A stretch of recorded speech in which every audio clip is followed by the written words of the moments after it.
नमस्कार, मैं विष्णु अग्रवाल आप सभी का स्वागत करता हूं। आप देख रहे हैं daily India times digital news channel. हमारे जीवन में अक्सर कभी-कभी एक ऐसा समय आता है, एक ऐसा मोड़ आता है, जब इंसान को लगता है कि अब जीवन में कोई रास्ता नहीं बचा, हम कैसे अपने जीवन की समस्याओं से निजात पाएंगे। अनेक लोग होते हैं जो जीवन के संकटों से, जीवन की समस्याओं से घबरा जाते हैं और कई बार वो आत्महत्या तक का प्रयास करते हैं और अनेक लोग आत्महत्या कर भी लेते हैं। लेकिन जीवन में दोस्तों किसी भी समस्या से घबरा कर आत्महत्या करना एक नकारात्मक प्रयास है, एक नकारात्मक संदेश है। जीवन में समस्या कोई भी हो, हर समस्या के निजात हेतु कोई ना कोई एक ऐसा उपाय या कोई ना कोई एक ऐसा साधन ईश्वर के द्वारा द्वारा रचित है जिसका उपयोग करके इंसान अपनी समस्याओं से बाहर आ सकता है। जैसे कोई व्यक्ति अगर बीमार होता है तो वो चिकित्सक के पास जाकर इलाज कराकर अपनी समस्या से, अपनी हेल्थ प्रॉब्लम से बाहर आ सकता है। उसी तरह जीवन में जैसे कि फाइनेंशियल समस्या हो या शादी विवाह से संबंधित समस्या हो या कोई, आजकल हम देखते हैं लोग एक दूसरे पर ऊपरी क्रियाओं के द्वारा नुकसान पहुंचाते हैं। हम देखते हैं कि कुछ ग्रहों का प्रकोप इतना जटिल हो जाता है कि इंसान कसमसा के रह जाता है। ऐसे अनेक सवाल हैं जो इंसान को मानसिक रूप से प्रताड़ित करते हैं और उसको आगे जीवन में आगे जाने का, पार पाने का रास्ता नजर नहीं आता है। इन्हीं अनेक सवालों को लेकर बात करने के लिए आज हमारे पास हैं सूर्यवंशी अखाड़े की महामंडलेश्वर श्री श्री 1008 ऋतु माँ। हम उनसे जानेंगे कि एक आम आदमी, चाहे वो गरीब है या वो रिच फैमिली से बिलोंग करता है, व्यापारी है या वो डॉक्टर है या किसी भी इंडस्ट्री से जुड़ा हुआ है, अगर वो किसी समस्या में है तो वो कैसे उस अपने संकट को कम कर सकता है। वो ऋतु माँ उनको कैसा, कौन सा साधन उपलब्ध करा सकती हैं, कौन सा रास्ता वो उनको दिखा सकती हैं जैसे कि जिससे कि एक व्यक्ति के जीवन में सुधार हो और वो प्रगति के मार्ग पर आगे बढ़े। जय माँ, हम आपका स्वागत करते हैं। जय माता दी, हर हर महादेव। आपका भी स्वागत है। तो जैसा कि अभी भैया ने पूछा कि हम लोग किस तरीके से लोगों का मदद करते हैं, तो सबसे पहले तो मैं आप सबसे एक ही बात कहूँगी कि हर आदमी जो है अपनी मदद अपने आप कर सकता है, मेरा ये मानना है। बस उसे मार्ग चाहिए, उसे एक मोटिवेशन चाहिए, उसे एक ऐसा पाथ चाहिए जिसमें कि सब चीज़ क्लियर दिखे, चाहे वो एस्ट्रोलॉजी से रिलेटेड हो, प्लैनेट से रिलेटेड हो, उसकी अपनी प्रॉब्लम से रिलेटेड समस्याओं का समाधान हो। और कुछ ऐसा आज की दुनिया में, क्योंकि सबके पास देखिए टाइम ही नहीं है, तो वो कुछ ऐसा छोटा सा उपाय चाहते हैं कि जिससे कि वो लोग वो छोटा सा उपाय करके और वो लोग पॉजिटिव रिजल्ट्स पा सकें और बहुत जल्दी से पा सकें। जैसा मेरे पास रोज़ आते हैं लोग, तो बहुत सारे ऐसे किस्से हैं मेरे पास में जिसमें पैरानॉर्मल भी लोग आए हैं, नेगेटिविटी से रिलेटेड भी लोग आए हैं और प्लैनेट से रिलेटेड भी लोग हैं। कई लोगों ने अपने प्लैनेट से रिलेटेड हवन उपाय सब करा लिए, उसके बावजूद उनको कोई भी फ़र्क नज़र कभी भी नहीं आया। तो ऐसा क्यों है कि हम लोगों ने शनि भगवान के तेल भी चढ़ा रहे हैं, भगवान शिव का आराधना भी कर रहे हैं, मंगल की पूजा भी कर ली है, हम बहुत सारी चीज़ें कर चुके हैं, रुद्राभिषेक भी कर चुके हैं, लाख 2-3-4 लाख रुपए खर्च कर चुके हैं। लोग आते हैं मेरे पास में, फिर इलाज नहीं है, ज़ीरो, 6 महीने इलाज रहा। पितृदोष की पूजा करा ली है, पितृदोष का जा कर के पिंडदान भी करा दिया है, फिर भी वही प्रॉब्लम। तो वहाँ मैं सबको एक ही चीज़ कहती हूँ कि जीवन में 4 चीज़ रोज़ करिए।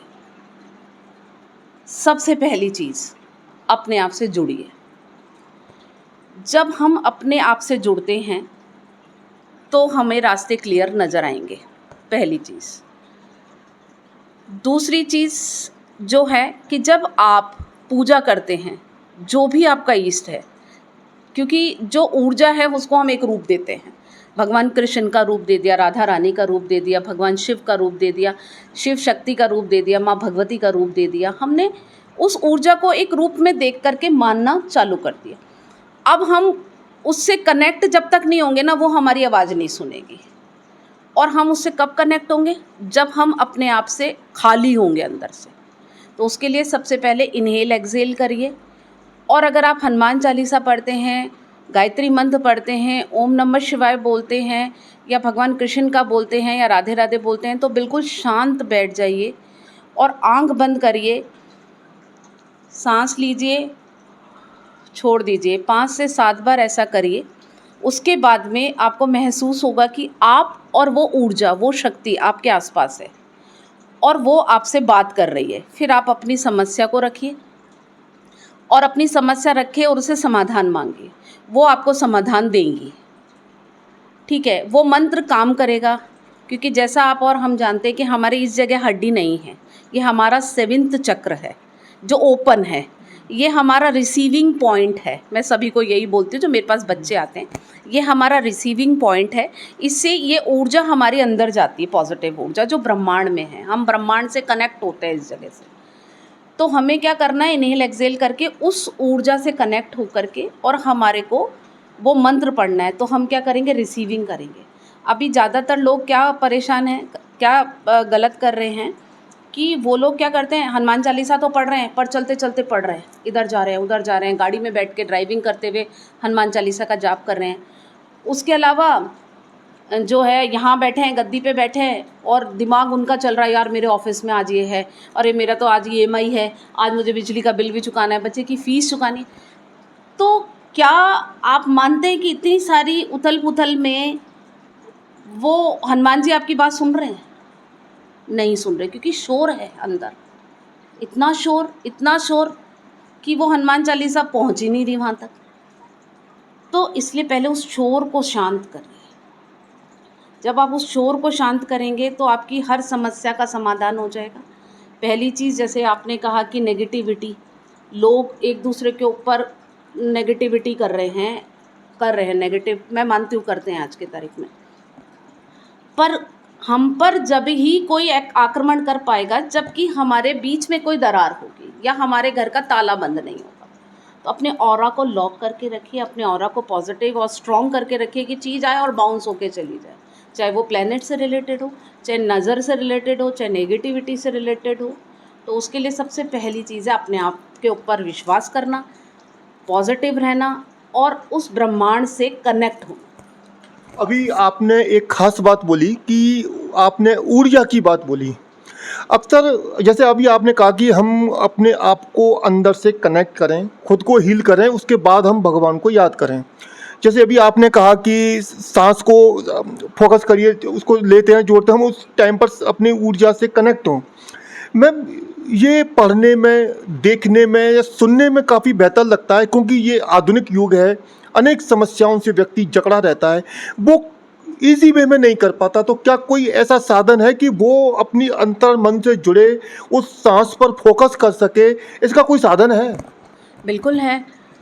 देखिए, हर किसी का रिलैक्स होने का अलग अलग तरीका है। कुछ लोगों को गज़ल सुन के रिलैक्स होते हैं, कुछ लोग जो होते हैं वो पुराने गाने सुन के रिलैक्स होते हैं, कुछ पॉप सुन के रिलैक्स होते हैं। तो मेरा ये मानना है, सबसे पहले तो अगर आप कोई आपको कुछ ऐसी सिचुएशन है तो आप सबसे पहले वो करिए जो आपको अच्छा लगता है। गाने सुनिए, म्यूज़िक बहुत अच्छी थेरेपी है, मेरा ये मानना है। तो अच्छा सा परफ्यूम, रूम फ्रेशनर करिए और म्यूज़िक चला दीजिए। फिर उसके बाद में जो है तेज़ी से नाक से सांस लीजिए, क्योंकि ये सांस ही ब्रह्मांड है, ये जो जुड़ी हुई है हमारे ब्रह्मांड से। तो सांस को तेज़ी से नाक से लीजिए। पेट फूलना चाहिए आपका। लोग ज़्यादातर ये करते हैं कि जब सांस लेते हैं ना तो पेट अंदर जाता है, ये उल्टा है। पेट फूलना चाहिए आपका। तो पेट जब बाहर आएगा तो नाभि तक आपकी सांस जा रही है। नाभि तक जब सांस जाएगी उसके बाद उसको टुकड़ों में छोड़िए।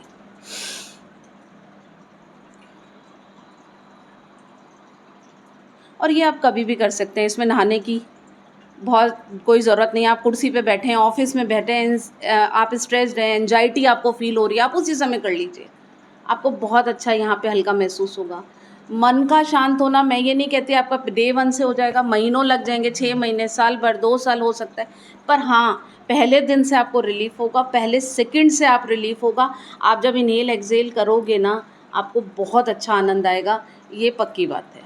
मैम, जो सांस लेने की प्रक्रिया है और छोड़ने की प्रक्रिया है, कुछ जो साधक होते हैं, एस्ट्रोलॉजर्स होते हैं, वो इस बात को बड़े दावे से बोलते हैं कि कुछ स्पेसिफिक ऐसे मंत्र होते हैं, जैसे हम जो सांस ले रहे हैं और सांस छोड़ रहे हैं, उस वक्त अगर हम किसी खास मंत्र का प्रयोग करें, मान लो किसी को धन चाहिए, तो कुछ स्पेसिफिकली अगर हम ऐसे धन प्राप्ति के मंत्र को उस सांस से जोड़ें तो अपार धन की प्राप्ति होती है। देखिए, ये बहुत सारे सब अपने अपने तरीके से हर डॉक्टर इलाज करता है, मैं किसी भी टिप्पणी पे नहीं जाऊंगी, पर मेरा ये मानना है कि ओम स्वर पूरा हमारे ब्रह्मांड में है, ठीक है, तो ओम ही बोलना चाहिए। पर हर किसी को लगता है कि नहीं, मैं कुछ और बोलना चाहता हूँ, तो आप सोहम बोलिए, मैं ही आत्मा हूँ, क्योंकि आत्मा की पावर सबसे बड़ी है, वो अट्रैक्शन करती है। आपको क्या चाहिए? आप सुंदरता चाहिए, आप उससे मांगिए यूनिवर्स से, वो तो देने के लिए तैयार बैठी है, पर क्योंकि इतना शोर है कि वो नहीं दे पा रही, जैसा मैंने आपको बोला। तो आप सो हम बोलिए, सो मतलब सांस जब ऊपर जाएगी सो, और हम नीचे आएगी। ओम में भी सेम ओ म, जैसे कुछ लोग राम बोलते हैं तो रा म, जैसे मैं हूँ, मैं शिव शक्ति की भक्त हूँ, तो मैं शिव और शक्ति दोनों को सांस से बोलती हूँ। वो इतना अच्छा क्रम है और ये बहुत लंबा पैटर्न है, ये एक साधक कर सकते हैं। एक नॉर्मल आदमी के लिए सबसे बेस्ट है कि केवल सांस को लो और सांस को छोड़ो, क्योंकि उन्हें केवल एक ही काम करना है, स्ट्रेस से दूर होना। आपको फोकस किस पे? मुझे लक्ष्मी चाहिए, मुझे लक्ष्मी के ऊपर फोकस नहीं करना, मुझे नहीं करना लक्ष्मी पे, मुझे उस सांस के ऊपर फोकस करना है, मुझे उस जगह से कनेक्ट होना है, क्योंकि उसने जिसने मुझे इस धरती पे भेजा है ना, वो मुझे सब कुछ देने के लिए तैयार है, क्योंकि वो हमारे परम पिता परमात्मा माँ भगवती और शिव हैं। शिव और शक्ति की संतान हम लोग हैं। अब शिव और शक्ति माँ बाप हैं हमारे, तो वो तो सब कुछ देने के लिए तैयार बैठे हुए हैं। हमने अपने ऑरा में, हमारे आसपास इतनी नेगेटिविटी, अरे यार वो मेरे ऊपर तंत्र कर रहा है, अब आपका केवल सबकॉन्शियस माइंड कहीं पे जा रहा है, यार वो पड़ोसी, वो रिश्तेदार मेरा नेगेटिविटी करना चाह रहा है, वो मेरा नेगेटिव करता है। अब आपका दिमाग केवल वहाँ चला गया, आपकी एनर्जी, आपकी ऊर्जा केवल वहाँ पर है। मत करिए, आप उसे मत ध्यान दीजिए, आप केवल क्या करिए, अपने घर का ताला लगाइए, यानी अपने ऑरा को स्ट्रॉन्ग करें, तो ठीक हो जाएगा। जैसे एक बच्चा मेरे पास में आया था, छोटा सा बच्चा था, हमारे पड़ोस में थे वो, तो उन्होंने मेरे से कहा कि भाभी ये मेरी बहन का बेटा है और वो चलता नहीं है, तो हम कहीं ले गए, तो उन्होंने कहा कि इस पर किसी ने करवा दिया है कुछ, ठीक है। और फिर दूसरी जगह ले गए, तो उन्होंने कहा कि नहीं नहीं, इसका तो कहीं पैर पड़ा हुआ है। मैंने कहा ले आना मेरे पास में। अब वो बच्चा मेरे पास आया, तो मैंने उसको चलाने की कोशिश की, तो जितनी देर मैंने उसको ऑब्जर्व किया कि सहारा जब तक उसके पास था ना, वो चल रहा था, और जैसे ही सहारा यानी टेबल या कुछ भी ख़त्म हुआ, वो गिर गया। फिर मैंने ये चीज़ को एक ऊर्जा, क्या हुआ, जब वो पहली बार चलने लगा तो उसकी मम्मी जॉब करती थी, पापा जॉब करते थे, दादा दादी के पास वो बच्चा रहता था। तो जैसे वो गिरा तो उसके दादाजी ने ऐसे कहा कि अरे देखो, मैंने कहा था ना ये गिर जाएगा, गिर गया। उस बच्चे ने इस चीज़ को इतना डीपली ले लिया कि वो डर गया, और उसके अंदर एक डर बैठ गया कि मैं अगर चलूँगा तो मैं गिर जाऊँगा। अब वहाँ थेरेपीज़ स्टार्ट होती हैं। फिर उसको, मैंने कुछ नहीं था, उनको कहा कि एक फिजियोथेरेपिस्ट के पास ले जाओ, क्योंकि बच्चा 7 साल का हो गया। थेरेपिस्ट के पास गए, और कुछ नहीं करना, उसको मोटिवेट करो चलने पे। जब वो चलता है तो उसको मोटिवेशन चाहिए, मोटिवेशन करते करते वो बच्चा चल गया। अब यहाँ न तो अंधविश्वास ना कुछ, ये केवल काम क्या था कि ये केवल काम था कि उस बच्चे को जो नेगेटिव थॉट हमने फेंक दिए, तू तो कुछ कर ही नहीं सकता, तू जीवन में पढ़ ही नहीं सकता, यही एक नेगेटिव थॉट्स हमारे को हमेशा मारते हैं। हम अपने आप के लिए भी कहते हैं यार मेरा तो दिन ख़राब है, मैं कुछ नहीं कर सकता, मैं धन नहीं कमा सकता, तो हम उसको संदेश दे रहे हैं ब्रह्मांड को कि भाई मैं तो नकारा हूँ, तो वो संदेश ना दे, मेरा ये मानना है। मैम, अभी आपने खास तौर पर जिक्र किया, मतलब ये जो मंत्र है सो हम, इसको जीवन मंत्र माना जाता है। हमको पता है कि ये एक ऐसी बेस्ट मंत्र है जो हमको इस जीवन को भी बचा सकता है, प्रोटेक्शन दे सकता है और अगले जन्म के लिए रास्ता बना सकता है। मैम, लेकिन कई बार हमको उपचार पता होता है, लेकिन हमको दिशा नहीं पता होती, तो हम उस उपचार को आजमा नहीं पाते। सो हम के बारे में आप बारीकी से डिस्क्रिप्शन करिए। देखिए, सो हम मतलब मैं ही आत्मा हूँ, अमर आत्मा हूँ, ठीक है। तो इसके लिए जो होता है ना, देखिए जैसे स्कूल में ABCD हम बच्चे को जब भेजते हैं तो पढ़ा देते हैं, घर पे पोएम्स भी सिखा देते हैं। उसके लिए जैसे सोहम का मेन ज्ञान और कैसे उसको आपको अपने अंदर लेके आना है पॉजिटिविटी में, वो हमारे जैसे जो गुरु होते हैं वही हैं, क्योंकि हमने भी अपने गुरु से सीखा है। और इसी तरीके से हम चाहते हैं कि हमारे पास आएँ, मुझसे कांटेक्ट करें, आसपास के किसी से भी कांटेक्ट करें, और ये सोहम जो है किस तरीके से आपके चरित्र को बदलता है, कैसे आपके जीवन को बदलता है, वो हम लोग तब सिखाते हैं। मैम, आप एक मिराकल साधक हैं। अगर आपके पास में कोई ऐसा व्यक्ति आता है जो 8 साल, 10 साल, 15 साल से एक किसी मानसिक प्रताड़ना से जूझ रहा है, फिजिकल प्रताड़ना से जूझ रहा है, चाहे वो उनकी फिजिकल प्रताड़ना उनके हेल्थ इश्यू से जुड़ी हो, बड़े आशा के साथ वो आपके पास आता है क्योंकि आपका ऑरा मंडल उनके सामने उसी तरह व्यक्त किया गया है। तो आप कैसे अपनी ऊर्जा के द्वारा उसके जीवन को बदल सकते हैं? देखिए कि बदलने वाली तो माँ भगवती और शिव शक्ति हैं, भैरवनाथ हैं, मैं नहीं बदलती हूँ। मैं तो केवल मार्ग जो मुझे दिखाते हैं मैं उसको चलाती हूँ। अब इसमें ऐसा होता है कि देखिए कि ये सबसे बड़ी बात होती है कि ट्रस्ट, वो बंदा मुझ पे कितना ट्रस्ट करता है। तो जब वो आते हैं तो सबसे पहले हीलिंग होती है उनको बात करना, शब्दों का, शब्द जो होते हैं ना हमारे, वो सबसे बड़ी हीलिंग होती है। मेरी एक फॉलोअर है, बहुत प्यारी फॉलोअर थी, है नहीं अभी, और अभी उनका देहांत हुआ है 6 महीने पहले ही। वो इतना डेडिकेटेड थी मेरे लिए, इतना डेडिकेटेड विश्वास था उनको इस गद्दी के प्रति कि वो कहती थी कि माँ का जो मंत्रित जल है उससे मैं बिल्कुल ठीक हूँ। वो 7 साल तक रहीं, बहुत ज़्यादा बीमार थी, उनको लंग्स में टीबी था और लंग्स उनके बहुत ज़्यादा वर्क नहीं करते थे। पर उनको ऐसा लगता था कि माँ आप मुझे भभूत दे दो, माँ आप मुझको जल दे दो। तो सबसे पहली चीज़ होती है थेरेपी, हमारी जो हीलिंग होती है, हमारे मंत्रों की हीलिंग होती है। मंत्र जो हम लोग सिद्ध करते हैं, जो नाथ संप्रदाय में सिद्ध मंत्र है, उनसे झाड़ा देना, उनसे हीलिंग करना, उसकी बात करना, उसको शक्तिपात करने के बाद में उसको हम लोग अलग अलग तरीके से हील करते हैं। उसमें डिफरेंट डिफरेंट तरीके होते हैं, बैठते हैं, मेडिटेशन भी करवाती हूँ उनको, मैं अपनी तरफ से भी झाड़ा भी देती हूँ, अपने अभिमंत्रित जल भी देती हूँ, भभूत भी देती हूँ, और जब भी उनको ज़रूरत होती है उनसे मैं बात भी करती हूँ फ़ोन पे, ताकि वो मोटिवेट हो जाएं कि नहीं नहीं कुछ नहीं होगा, मैं देख लूँगी।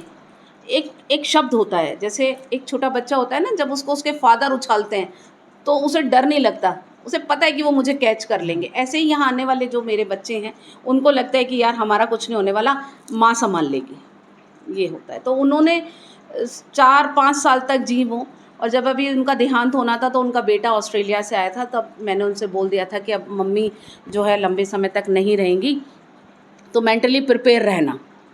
तो उन्होंने कहा ठीक है माँ, मुझे सभी माँ बोलते हैं, तो उन्होंने कहा ठीक है माँ। तो उन्होंने फिर हॉस्पिटल में एडमिट हुई।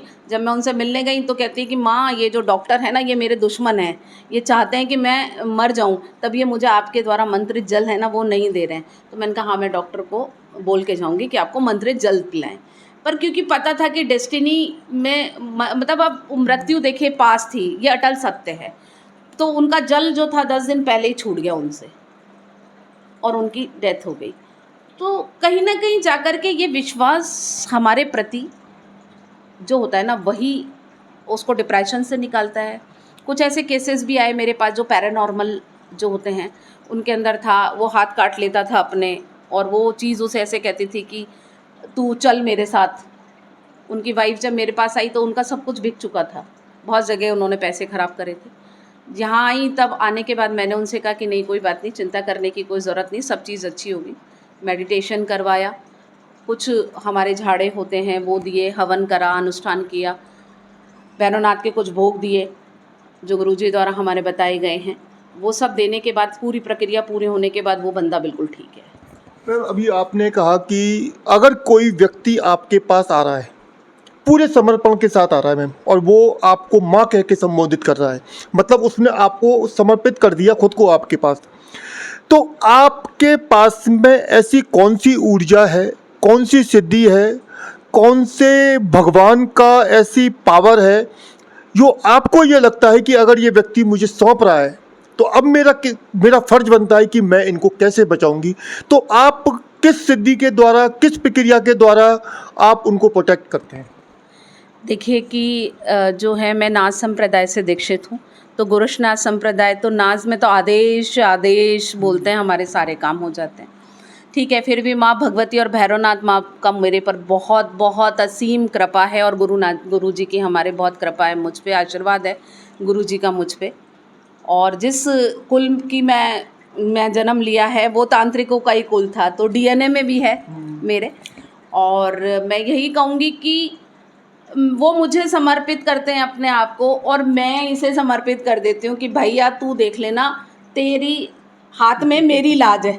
क्योंकि ये जो गद्दी है ना, यही करने वाली है, इस पे उठ के मैं आप जैसी सामान्य ही हूँ। ये जो है शक्ति इस जगह पे है, शक्ति हमेशा इस जगह पर है और इसी गद्दी पर है। यहाँ बैठ कर के जो है, और जो मुख से गुरु जी के आशीर्वाद से, माँ भगवती भैरवनाथ के आशीर्वाद से जो वचन निकल जाता है वो सिद्ध हो जाता है, ये उसकी कृपा है। मैम, नाथ संप्रदाय तंत्र के लिए दुनिया में विख्यात है, और कहते हैं कि जो तंत्र है उसका जो रूट है, जो जड़ है, वो नाथ संप्रदाय से निकलता है। क्योंकि जो जो ऐसे ऐसे सावर मंत्र हैं जो कि इंसान को दावा किया जाता है कि अगर सही समय पर उनका इलाज चालू, मृत व्यक्ति को भी बचाने की पावर है वहाँ पर। पूरे मतलब कुंडली जो विद्या है उससे अलग उनका एक सिस्टम है। तो नाथ संप्रदाय की कोई सबसे बड़ी खासियत क्या है और ये कैसे प्रभाव डालता है मैम? देखिए, नाथ संप्रदाय में ऐसा था कि गोरक्षनाथ जी ने जब मंत्र साधनाएं की तो बहुत सारे मंत्र ऐसे थे, वैदिक मंत्र, जो भगवान शिव के द्वारा किलित हैं, उसको उत्कीर्णन करना पड़ता था, और उनकी प्रोसेस भी बहुत लंबा था। और उसमें ऐसा था कि उसे पावर में, ऊर्जा को वापस जनरेट करने में टाइम लगता है। तो नाथ जी गुरु जी ने अपने आप ही कुछ साबर मंत्र की, अपने आप ब्रह्मांड से उनको संकेत मिले, और संकेत मिलने के बाद वो साबर मंत्र की रचनाएं हुई। और हर एक साबर मंत्र अपने आप में शक्तिशाली है। और सबसे बड़ा आदेश हमारे यहाँ आदेश इतना तगड़ा वशीकरण का है कि मैंने कई बार आजमाया। ऐसा होता है कि जैसे मैं एक जगह पे गई थी, आपने उज्जैन गए होंगे तो वहाँ पर उज्जैन में जो है गोरक्षनाथ जी की गद्दी है, उससे पहले ही जो है गुरु जी की भी गद्दी है गोरक्षनाथ जी के। तो वहाँ जब मैं, वहाँ बंदर बहुत हैं वहाँ पे, तो जैसे बहुत एक मोटा सा बंदर आया। अब मुझे उस हवन कुंड तक जाना था क्योंकि मुझे वहाँ पर पूजा करनी थी। तो जैसे मैं वहाँ जाने लगी तो एक बहुत मोटा बंदर आके वहाँ बैठ गया।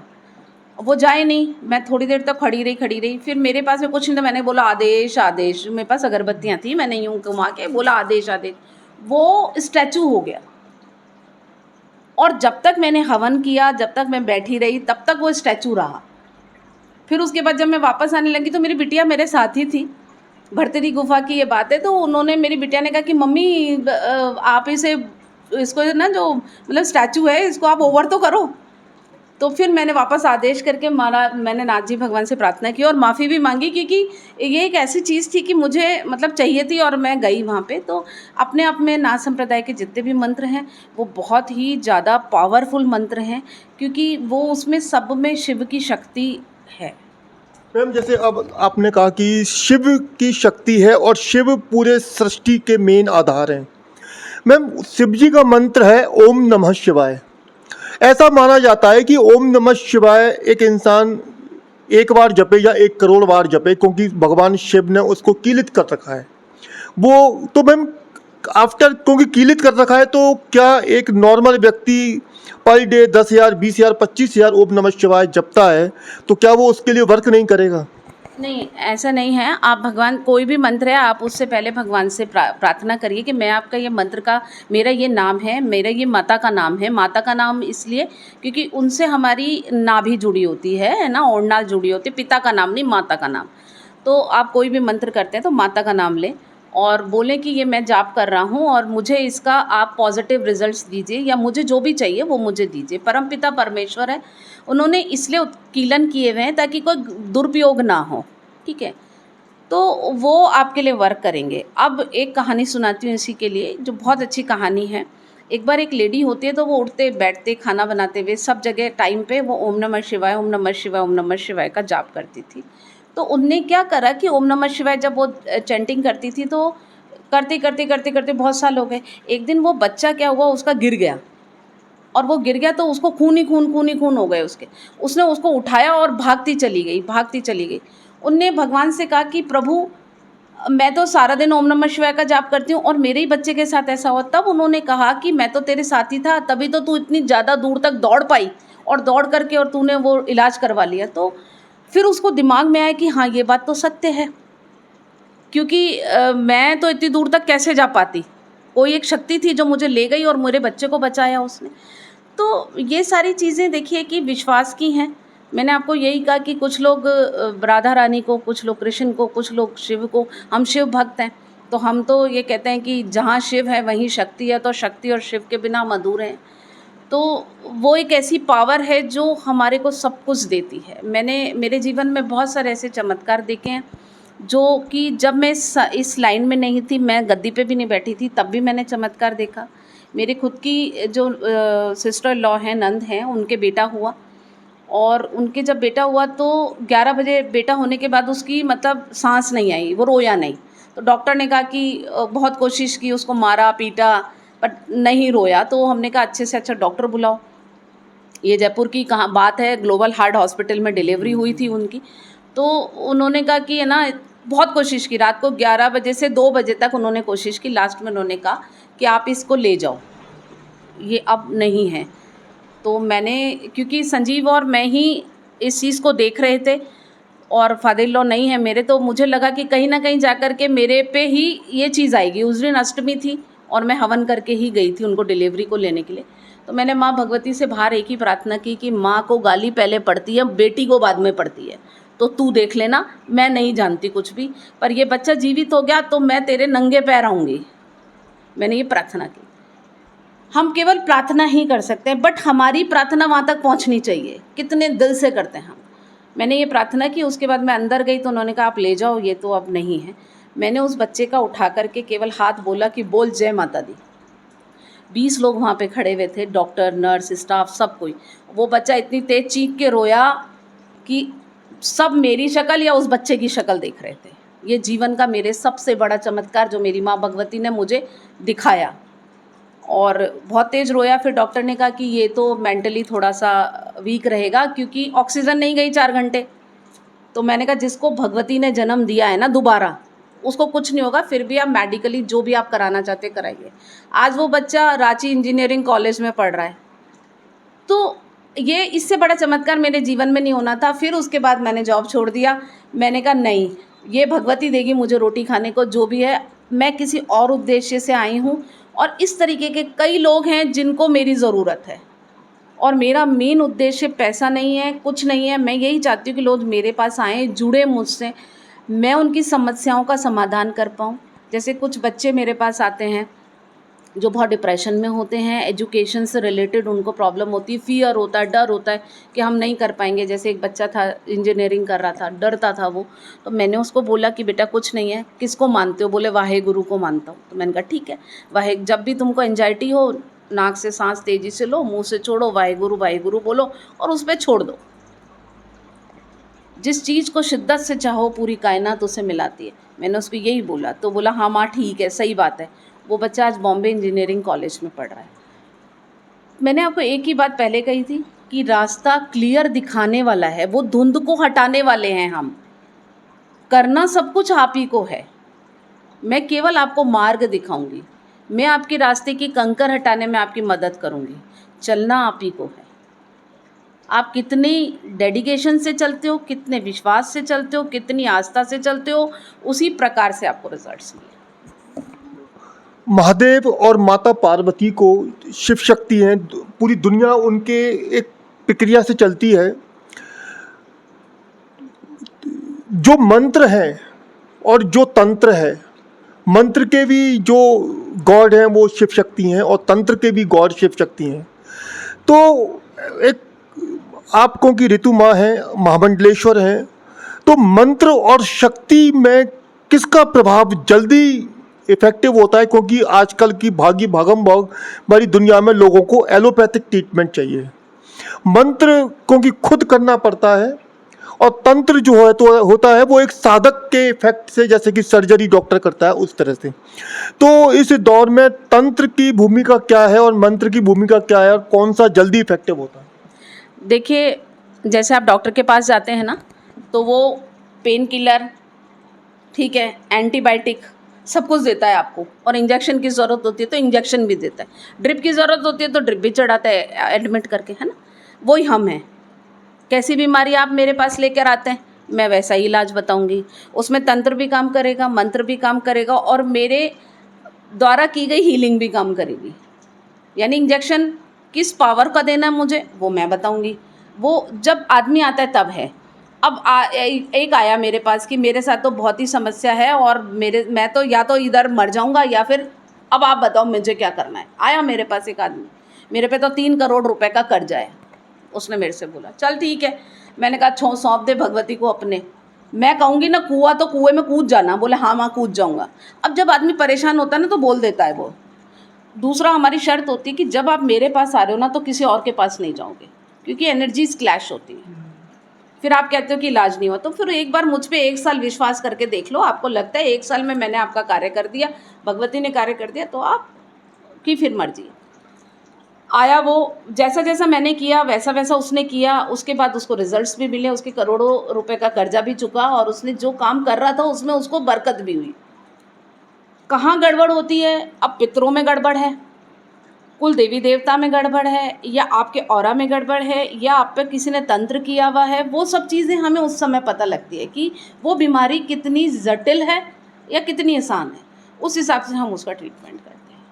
फिर वो आता है हमारे पास, हम उसका ट्रीटमेंट कर देते हैं और वो चलता है। एक व्यक्ति जो कर्ज में डूबा हुआ है, उसके पास में इनकम का भी साधन नहीं है, आपके पास वो बड़ी आस लेके आता है कि आप उसको कोई ऐसा साधन बताएंगे, कोई मंत्र जाप के लिए बोलेंगे, कोई टोना टोटका बताएंगे, या खुद आप उसकी कोई ऐसी प्रक्रिया अपनाएंगे कि वो व्यक्ति अपने कर्ज से बाहर आए, उसके परिवार में खुशहाली आए और उसका जो अब धंधा भी खत्म हो चुका है नए तरीके से वो चालू हो। तो क्या तंत्र में इतनी ताकत है कि एक इस अवस्था में एक व्यक्ति को उबार सके? बिल्कुल, तंत्र में बहुत शक्ति है। तंत्र नहीं है, एक्चुअली ये मंत्र हैं। जो हम लोग क्या करते हैं कि जब हम 10 साल, जैसे मैंने कहा 10 से 15 साल मैंने इस साधनाओं को दिए, तो वो मंत्र जागृत हो गए हैं। मतलब बहुत पावरफुल ऊर्जा हो गई है। एक नॉर्मल आदमी के द्वारा किया गया वही मंत्र और एक साधक के द्वारा किया गया वही मंत्र, बहुत बहुत डिफरेंसेस होता है। तो वो शक्तिशाली होता है। तो हम फिर उसमें हवन करते हैं, उसके लिए उसको बिठाते हैं, हवन करते हैं, उसकी नेगेटिविटी को दूर करते हैं। तो सबसे पहले तो यूँ मान लीजिए कि हम उसको एडमिट करते हैं और एडमिट करके उसका इलाज करते हैं। फिर उसके बाद में हम उसको एक गोली दे देते हैं कि भाई ये तेरी गोली है, ये तेरी दवाई है और इस मंत्र को मैंने जागृत कर दिया और तुझे ये मंत्र पढ़ना है, इसको जाप करना है।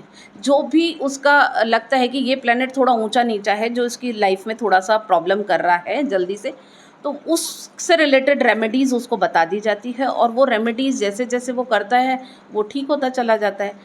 कई ऐसे लोग आए जिनके पास में मतलब शायद किराया देने को भी नहीं था और बाद में धीरे उनका जब अनुष्ठान हुआ और सारी कुछ हुई तो उसके बाद में वो लोग सफल हो गए। मैम एक प्रोफेशनल सवाल है, प्लीज़ माइंड मत करना, कि फिर तो आप के पास में जो भक्त आते हैं फिर तो आप उनसे चार्ज भी मोटा वसूलते होंगे? नहीं, ऐसा नहीं है। मैं जब आदमी आता है तो देखिए कुछ फ़ीस तो मेरी भी है, क्योंकि खर्चे सभी के होते हैं, आप भी जानते हैं। पर उसमें ऐसा है कि जैसे कुछ लोग ऐसे आते हैं जो बिल्कुल कुछ भी नहीं होता, तो हम और संजीव फिर हमारे पास से देते हैं उसके पैसे उस समय पे, क्योंकि संजीव अपने आप में बहुत चैरिटी करते हैं। तो उनकी जो पेंशन आती है उसमें से वो ट्रस्ट में डालते हैं पैसा, हमारी ट्रस्ट है, तो हम उस ट्रस्ट में से उसकी मदद करते हैं। उस समय हम उससे कुछ भी नहीं लेते। पर हाँ, एक बात ज़रूर कहते हैं कि भाई जब तेरे पास आ जाए तो उस ट्रस्ट में तू वो लौटा देना, ठीक है। और कुछ लोग लौटाते भी हैं। पर आपको एक चीज़ बताती हूँ मैं, क्योंकि हम जयपुर में बैठे हुए हैं और मैं हरियाणा भी जाती हूँ, यूपी भी जाती हूँ, सभी जगह जाती हूँ। हरियाणा, पंजाब और गाँव में जो सम्मान और जो डेडिकेशन मिलता है ना, वो शायद जयपुर में, बल्कि जयपुर की बेटी हूँ मैं, नहीं है। बट यहाँ ये हालत है कि लोगों का कार्य होने के बाद वो लोग नहीं मुड़ के देखते, वो ये देखते हैं, पर उन्हें ये नहीं पता कि ये चीज़ें 5 साल, 6 साल, 10 साल तक काम करेंगी, जो हमने ऊर्जा छोड़ी हुई है। उसके बाद वापस वो धीरे धीरे वही ढर्रे पे आ जाएंगे और फिर उनको वापस प्रॉब्लम्स हो जाएंगी। ये होता है। तो सबसे पहली संदेश तो यही है कि आप जिस चीज़ से जुड़े हैं ना, उस पे विश्वास रख के चलिए। हमारी आजकल ये हालत हो गई है देश की कि हम होड़ में घूम रहे हैं। मतलब अरे, मैं कहती हूँ आपकी मर्जी है जिसको मानो, पर विश्वास से मानो। जिसने आपका कार्य किया है, कहते हैं माँ बाप, माँ बाप को कभी नहीं भूलना चाहिए। उसी तरीके से मैं मेरे शिव और शक्ति को कभी नहीं भूलती। मैं हर मंदिर में जाती हूँ, सभी जगह जाती हूँ, बट मैं मेरी शिव और शक्ति को ढूंढती हूँ। जैसे आपको पता होगा कि एक बार एक किस्सा बहुत फेमस है कि मथुरा वृंदावन रामकृष्ण परमहंस गए और वो कृष्ण जी के मंदिर में जब वहाँ पहुँचे तो उन्होंने हाथ नहीं जोड़े। वो बोले कि नहीं, मैं तो यहाँ हाथ नहीं जोड़ूंगा, मेरे यहाँ पर जो है मेरी माँ ही नहीं है, भगवती नहीं है, मेरी तो यहाँ माँ काली नहीं है, मैं हाथ नहीं जोड़ूंगा। उन्होंने कहा यहाँ तो इन्हीं की पूजा होती है, ये तो कृष्ण है, इन्हीं की पूजा होती है यहाँ तो इसमें। बोले नहीं, मैं तो जब तक हाथ नहीं जोड़ूंगा जब तक मेरी माँ काली नहीं आएगी, मैं तो उसी के सामने झुकता हूँ, उसके अलावा किसी और के सामने झुकता नहीं हूँ। तो भगवान कृष्ण को जो है माँ काली के रूप में दर्शन देने पड़े थे। तो ये एक अथाह प्यार और अथाह विश्वास और समर्पण जब आपके अंदर आ जाता है ना, तो फिर ऐसे कहते हैं नाव भी तेरी, हम भी तेरे, पतवार तेरे हाथ में, अब डुबोना और चलाना तेरे हाथ में। माता काली को काल से परे माना जाता है। ये कुंडली हुआ, ग्रह नक्षत्र हुए, कोई मायने नहीं रखते, वो इनको सबको बदल देती हैं। बताया जाता है कि कुंडली का कोई अस्तित्व ही नहीं है माता काली की पूजा के सामने। महादेव के फैसले को भी माता काली पलट देती हैं। महादेव अगर किसी को वरदान दे देंगे तुम धनवान हो जाओगे, तो माता काली चाहें तो उसको रोक देंगे, ब्रेक लगा देंगी वहाँ पर। तो मैं माता काली की जो शक्ति है, अक्सर देखा जाता है कि जो मैक्सिमम जो साधक होते हैं जिनके पास बड़ी ऊर्जाएं होती हैं, माता काली के बिना, ये महाकाली के बिना ये सक्षम ही नहीं है कि वो मतलब अपनी एक शक्ति को प्राप्त कर सकें। तो आपको, आपके पास में माता महाकाली का ऐसा कौन सा एक सपोर्ट तंत्र है, ऐसी क्या प्रक्रिया है कि आप अपने काम को अंजाम देते हैं? देखिए कि माँ जो है ना, वो माँ ही है। वो माँ एक आपकी माँ, जैसे मेरी माँ, आपकी मम्मी जो है ना, हमें जब चुपचाप पापा से पैसे देती है तो माँ लक्ष्मी होती है। हमारे किसी से झगड़ा हो गया तो लड़ाई करते हैं हम, तो वो माँ काली बन जाती है कि मेरे बच्चे को ऐसे कैसे कह दिया। जब हमें पढ़ाती है तो माँ सरस्वती होती है। तो मेरा ये मानना है कि मेरी इस माँ भगवती में सारे रूप हैं, और मैं इसे जब माँ बोलती हूँ ना, तो जहाँ मुझे काली की ज़रूरत होती है काली आती है, जहाँ लक्ष्मी की ज़रूरत होती है लक्ष्मी आती है, जहाँ सरस्वती की ज़रूरत होती है, जब मैं राग गाती हूँ, भजन गाती हूँ, तो वो आती है। तो माँ शक्ति माँ में है, वो हर रूप में है, इस ब्रह्मांड के कण कण में है। पराशक्ति भगवान शिव से भी बड़ी है।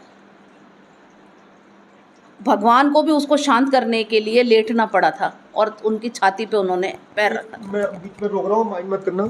मैम, पराशक्ति का जो आपने नाम लिया, ओम शक्ति पराशक्ति ओम, कितनी ताकत है इस मंत्र में? बहुत ताकत, अगर आप झेल पाओ तो ठीक है। हम कई लोग ऐसे आपने देखे होंगे सड़क पे पागलों की जैसे व्यवहार करते हैं, मतलब अजीब से हो जाते हैं। कई लोग ऐसे, माँ बगलामुखी का मंत्र है, माँ काली का मंत्र है, या पराशक्ति आदिशक्ति माँ भगवती का मंत्र है, माँ तारा का मंत्र है, कोई भी माँ का मंत्र बिना किसी गुरु और दीक्षा के करना चालू कर देते हैं यूट्यूब से देख करके। जैसा आजकल बहुत ज़्यादा चल रहा है यूट्यूब पे, आपको वशीकरण चाहिए ये कर लीजिए, आपको ये मंत्र वो मंत्र बांट रहे हैं टॉफ़ी की जैसे। वो इतना गलत है। तो इतनी शक्तिशाली ऊर्जा होती है कि हमारी बॉडी में से हीट निकलती है। नॉर्मल आदमी से ज़्यादा एसी की ज़रूरत मुझे होती है, क्योंकि वो जो शक्ति है ना, वो मतलब गर्मी पैदा करती है, ऊष्मा पैदा करती है। तो अपने आप में जो आपने मंत्र बोला उसमें बहुत बड़ी शक्ति है। पर मेन वही है कि समर्पण करके हम भी जब मंत्र जाप करते हैं ना, तो हमारे गुरुजी ने एक ही बात बोली है कि जाप करने के बाद भगवती के चरणों में माला रख देना, क्योंकि हम उस ऊर्जा को नहीं सहन कर सकते। जब हम उसके चरणों में रख देते हैं तो वो जो मंत्र हमने जब करे उसको समर्पित कर दिए, अब वो हमें किस टाइम पे कितनी ऊर्जा का डिस्ट्रीब्यूट करेगी वो जानती है। कितनी संख्या में, कितनी बड़ी तादाद में, और कब तक पूरा जपने के बाद में इफेक्टिव होता है मंत्र? देखिए कि मेरा ये मानना है कि पूर्व जन्म के संस्कार होते हैं, और आप पहले कितना मंत्र करके आए हो, एक जन्म में एक ही शक्ति सिद्ध होती है, और वो भी मुश्किल ही है, मेरा ये मानना है। क्योंकि इतना बड़ा समुद्र है ये कि हम नहीं पार पा सकते इसके। तो हमें जो है असंख्य, कोई गिनती नहीं, असंख्य जाप करने पे ही वो उसकी पावर सिद्धि हम उसे सिद्ध नहीं कर सकते, हमारी औकात ही नहीं है हम उसे सिद्ध कर पाए, हम उसकी आशीर्वाद ले पाते हैं, केवल आशीर्वाद। तो एक कहानी है जो हमारे गुरुजी सुनाते हैं, वो बताते हैं कि एक बार क्या होता है कि एक बहुत बड़े साधक होते हैं जो केवल बचपन से लेकर के उन्होंने कभी जीवन में कोई नहीं देखे, कोई आदमी, कुछ आदमी जो उसके आसपास थे उनके अलावा किसी अलग आदमी की वो नूर नहीं देखी, और वो जाप करते रहते थे, माला लेकर के बैठते रहते, जाप करते रहते। जो उनके सेवक थे वही जो लाते भीख मांग के वो खा लेते थे। एक बार क्या हुआ, उनके सेवक जो था वो बीमार हो गया, तो उनको बाहर निकलना पड़ा। तो उनको जब क्योंकि उन्होंने औरत देखी ही नहीं थी, तो जब वो बाहर निकले तो उन्होंने क्या देखा, एक छोटी सी बच्ची है, भिक्षाम देही, तो वो बच्ची आई तो उन्होंने देखा कि उसके स्तन जो हैं, तो उन्होंने कहा अरे फोड़ा हो गया, उनके क्या खुद के फोड़ा था, तो बोले अरे यार मेरे तो एक फोड़ा है, तो मेरे इतना दर्द है, तो तेरे तो भाई दो हैं, तो तेरे बहुत दर्द होगा। तो लोग उन्हें मारने लगे कि अरे तू बच्ची को छेड़ता है साधु होकर के। तो एक जो बुजुर्ग औरत थी वो बोले अरे इसे मारो मत, मैं बात करती हूँ। वो आई तो बोले अरे माई, इसके तो फिर भी तेरे तो बहुत बड़े फोड़े, तेरे तो और दर्द होता होगा। तो वो बोले नहीं। फिर उन माँ ने समझाया कि जब जो बच्चा पैदा होता है तो एक औरत के पेट से, गर्भ से होता है, तो भगवान उसको दूध पीने के लिए उस बच्चे को जीवन यापन, क्योंकि वो कुछ भी बाहर का नहीं ले सकता माँ के दूध के अलावा, तो उसे देते हैं। और उसे तो वो सोचते हैं कि यार ये मतलब भगवान ने जो आया ही नहीं दुनिया में, जो 20 साल बाद दुनिया में आएगा, उसके लिए पहले से ही इलाज उपाय कर दिया, तो फिर क्या है, मैं तो मूर्ख हूँ। तो वो क्या माला छोड़ देते हैं और अनगिनत मंत्र बिना माला के मन से मन का जाप, ए जपा जाप जिसे हम लोग बोलते हैं, वो ए जपा जाप स्टार्ट कर देते हैं। और ए जपा जाप करके और बोले तू जाने तेरा काम जाने, मैं तो इस गद्दी से नहीं लूँगा रोटी, तो तुझे इस गद्दी पे ही आके खिलानी पड़ेगी। और हकीकत में उनको बाद में ये हुआ कि वहीं सब कुछ मिलने लग गया।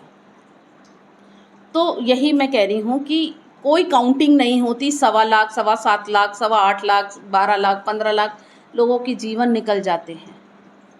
मैंने आपको एक ही बात कही कि आपकी और उसकी नज़दीकियाँ कितनी हैं, विश्वास कितना है, उस पर डिपेंड करता है। मैम, आजकल लोग सबसे ज़्यादा जो प्रताड़ना में रहते हैं, डरे हुए हैं या उनको डरा दिया जाता है कि तुम्हारा राहु इतना ख़राब है, तुम्हारे धंधे ख़राब कर दिए, तुम बर्बाद हो गए पूरी तरह से, रात को नींद नहीं आती, दिन रात मोबाइल चलाते हैं, टाइम किल करते हैं, कोई उद्देश्य नहीं है। राहु के सिर पर पूरा गला फोड़ दिया गया है कलयुग में कि राहु सबसे बड़ा एक राक्षसी ग्रह है और ये जीवन को तबाह कर रहा है। तो क्या ये सच है कि क्या पूरा ही नकारात्मक संदेश राहु देता है, न कोई ग्रहों की कोई भूमिका नहीं है? नहीं, ऐसा नहीं है। मेरा ये मानना है कलयुग है, और कलयुग में भगवान कृष्ण ने भी, आपको याद हो तो, वरदान दिया था कि कलयुग में खाटू श्याम जी को, जो कि खुद राक्षस, बर्बरी राक्षस थे, उनको मेरे नाम से जाना जाएगा। और रिप्रेजेंट करते हैं खाटू श्याम जी राहु और केतु को, क्योंकि उनका धड़ अलग है और सिर अलग है, और है ना। तो ऐसा नहीं है, देखिए वो तो कमाई वाली बात है कि हम कहीं ना कहीं एक चीज़ को पकड़ लिया कि ये तेरा बुरा कर रहा है, अब हमने उसके दिमाग में घुसा दिया ये तेरा बुरा कर रहा है, तो वो ही दिमाग में घूमता रहेगा, ये मेरा बुरा कर रहा है, ये मेरा बुरा कर रहा है, ये मेरा बुरा कर रहा है। किसी भी राहु, एक बात तो, राहु सैकड़ों जगह में घूम घाम के पागल है, जो ऋतु माँ के पास ही पहुँचेगा। कोई जाति दुश्मनी नहीं है ऋतु माँ से राहु की। मैं कैसा रिएक्शन देती हूँ उसके प्रति, वही रिजल्ट्स मुझे देता है। राहु और केतु जो है अमृत पिए हुए थे, तो वो हमें ऐसा नहीं कि विष ही दे रहे हैं, वो अमृत भी देते हैं हमारे को रिवर्ट में। बेसिकली हम कैसा कर्म कर रहे हैं, कितना फोकस कर रहे हैं, या उसके साथ कौन सा प्लैनेट बैठा हुआ है। जो भी प्लैनेट उसके साथ बैठा हुआ है, आप उसे पॉजिटिव कर लीजिए, राहु आपको पॉजिटिव रिजल्ट देना स्टार्ट कर देगा। मैम, आजकल हम देखते हैं परिवारों में काफ़ी विघटन हो रहा है। कुछ समय तक तो परिवार में खुशहाली होती है, शांति होती है, एकजुटता रहती है। संपत्ति के विवाद खड़े होते हैं या कोई दूसरे विवाद खड़े होते हैं तो भाई भाई एक दूसरे के शत्रु हो जाते हैं। इवन अब तो कुछ खबरें ऐसी भी आ रही हैं कि माँ बेटे तक एक दूसरे के शत्रु हो जाते हैं। मैम, किसी की हॉरोस्कोप में अगर माँ और पुत्र के बीच शत्रुता का कुछ मैसेज हो, भाई भाई के बीच शत्रुता का मैसेज हो, उसका क्या समाधान आप दे सकते हैं? ये प्रैक्टिकल ऑनलाइन बताइए आप। देखिए, आपने बहुत अच्छा सवाल पूछा है, और ये सवाल मेरा सबसे प्रिय सवाल है, क्योंकि हमारी जो संस्कृति है ना, वो मेल मिलाव से रहने वाली संस्कृति है। हमारे परिवार में दादा दादी नाना नानी सब परिवार होता है, वही एक परिवार होता है। आज मैंने आपको एक चीज़ बताई थी कि हम जब आते हैं तो हमारी आत्मा इस जन्म में मित्रता और शत्रुता दोनों लेके आती है। तो कहीं ना कहीं कुंडली में अगर मान लीजिए कि माँ शत्रु है या बीवी ही शत्रु हो गई, आजकल तो बीवियाँ भी आपने देखा लड़कियाँ मार रही हैं अपने लड़कों को, इतना जिगर हो गया उनका। तो उसके लिए सबसे अच्छा उपाय है कि सबसे पहले तो ये देखिए कि आपका प्लैनेट या आपके कौन से रिश्ते में आपके साथ गड़बड़ी हो रही है। जैसे पिता और पुत्र की नहीं बन रही है तो इसका मतलब सूर्य गड़बड़ है, या माँ और बेटे की नहीं बन रही है तो इसका मतलब चंद्रमा कहीं ना कहीं गड़बड़ है। चंद्र शनि का विषयोग अगर कुंडली के 10th हाउस में होता है तो ऐसा माना जाता है कि माँ जो है पूर्व जन्म में आपने उनके साथ गलत किया, इस जन्म में माँ जो है शत्रु बनकर आपसे उस पूरे बदले को लेने के लिए हाँ बिल्कुल, मैंने अभी कहा ना कि आत्मा आती है शत्रु बनने, कभी पुत्र के रूप में, माँ के रूप में, बीवी के रूप में, तो वो शत्रुता मिटानी है। तो उस शत्रुता मिटाने के लिए सबसे अच्छा जो रेमेडी है वो यही है कि हम पूर्व जन्म के जो भी हमारे कर्म हैं उसके लिए रोज़ माफ़ी मांगें और क्षमा करें। क्योंकि सबसे पहली चीज़ जो मैं मेडिटेशन कराती हूँ यहाँ पर, वो मेडिटेशन हमारा जो दो ही चीज़ पे डिपेंड होता है। मैं कोई कुंडलिनी जागरण नहीं कराती, मैं केवल एक तो स्वयं से मिलन कराती हूँ, यानी आपका अपने आप से मिलन, आपका अपने आप से परिचय। जब परिचय होगा तभी आप में क्षमा आएगी, ठीक है। दूसरा है अपने आप को थैंक यू बोलना, और जो पुराने जन्म में ब्रह्मांड में घूम रहे हैं, यूनिवर्स में घूम रहे हैं, उसके लिए क्षमा मांगना। क्योंकि हम क्षमा मांगेंगे और क्षमा करेंगे तभी हम उस पाप से दूर हो सकते हैं। आप कोई भी मंत्र, कोई भी पूजा, कोई भी पाठ कितना भी कर लीजिए, 6 महीने बाद उसका रिजल्ट वापस ख़त्म हो जाता है। तो सबसे अच्छी चीज़ है कि जब आप पूजा करते हैं सुबह सुबह तो हाथ जोड़ के भगवान से प्रार्थना करिए कि हे प्रभु, मैं उन सबको क्षमा करता हूँ जिन्होंने मेरे साथ में गलत किया। इस जन्म में, किसी और जन्म में मैं उन सबको क्षमा कर, और मैं उन सब से क्षमा मांगता हूँ जिनके साथ मैंने गलत किया, चाहे ये जन्म हो चाहे कोई और जन्म हो, पूर्व जन्म हो। और मैं आपसे प्रार्थना करता हूँ भगवती, मैं तो यही कहती हूँ कि हे भगवती, मैं आपसे प्रार्थना करती हूँ कि मेरे मन में द्वेष भावना उनके प्रति कभी भी जागृत ना हो। तो यही एक सबसे अच्छा उपाय है, क्षमा करो और क्षमा मांगो। मैम आपकी जो बात है वो सात्विक संदेश देने के लिए अच्छी है, लेकिन जो व्यक्ति जीवन में एक कड़वाहट से गुजर रहा है, वो पूरी तरह से तिल तिल कर कोई व्यक्ति जी रहा है, चाहे वो भाई से प्रताड़ित हो रहा हो, माता से हो रहा हो, पिता से हो रहा हो, उसको तो लेकिन उस टाइम पर एक समाधान चाहिए। वो इस क्षमा वाले संदेश को सुनने में उसको अच्छा लगेगा, लेकिन वो कैसे अपनाएगा? देखिए, ये एक आपको मैं एक बात बताऊं कि अगर मैं एक रेमेडी भी दे दूंगी ना, आपको कह दूंगी कि आप ठीक है, आप ऐसा करिए कि अपने ना भाई को, जो बड़ा है, तो आप उसे एक रेड कलर का कोई भी ड्रेस गिफ्ट कर दीजिए, माँ है तो चांदी की चीज़ गिफ्ट कर दीजिए, पूर्णिमा पे आप व्रत करना चालू कर दीजिए, चंद्रमा स्ट्रॉन्ग करिए, भगवान शिव की पूजा करिए, पर फिर भी क्षमा तो ज़रूरी है। क्योंकि अंदर की घुटन, अंदर का मैल जब तक नहीं धुलेगा उस क्षमा से, तब तक नहीं होगा। आपको प्रयास प्रयास प्रयास प्रयास करना पड़ेगा। ये आध्यात्मिक नहीं है, ये प्रैक्टिकल बात कह रही हूँ। ये एक ऊर्जा है जो हम उसके प्रति फेंक रहे हैं, रोज़ फेंक रहे हैं पत्थर, रोज़ फेंक रहे हैं पत्थर। अब आप फूल फेंकोगे तो फूल ही रिवर्ट आएगा। इसलिए मैं जो, ये आध्यात्मिक नहीं है, ये प्रैक्टिकल है जो मैंने यहाँ पे कराए हैं लोगों से। मैं मानती हूँ कि समय लगेगा बदलने में चीज़ों को, पर बदलती हैं, बहुत हद तक बदलती हैं। एक बार एक मेरे पास बच्चा आया था, वो बच्चा जब आया तो किसी लड़की को लेके आया, मेरे को इससे विवाह करना है। मुझे कहीं नहीं लग रहा था कि वो लड़की इसके प्रति इतनी ज़्यादा डेडिकेटेड है और वो शादी करेगी इसके साथ। वो टाइम पास था। मैंने उसे समझाया कि देख बेटा, ये शादी नहीं करेगी तेरे से। अब कई बार ऐसा होता है कि कड़वा लगता है हमारे लोग, मैं उसको ये कहती हूँ हाँ ठीक है, तू लाख रुपया दे जा, मैं कर दूंगी इसको वशीकरण, तो उसे शायद अच्छा लगता, पर मैं ऐसा नहीं करती। मैंने उसे कहा बेटा देखिए, नहीं करेगी। उस लड़की के मुंह पे बोला ये शादी नहीं करेगी तेरे से। मैंने उससे पूछा बता शादी करेगी क्या, तो वो बोली कि नहीं मैं नहीं करूँगी, क्योंकि मैं जिस फैमिली से हूँ उसमें मेरे फादर बहुत पैसे वाला देख रहे हैं, ये तो छोटी सी नौकरी करता है 20-25 हज़ार की। मैंने कहा चल मान ले इसका अपना घर हो गया साल भर में, इसने कोई बिजनेस कर लिया तो तू कर लेगी? बोली सोचूंगी। गोल मोल जवाब दिया। फिर मैंने उस लड़के को कहा नहीं करेगी। फिर मैंने कहा देख, लड़की को कहा, मैंने चैलेंज किया कि जिस दिन तेरी सगाई हो इसको पता मत चलने देना, तो इसकी ज़िंदगी से साइड में सरक जाना।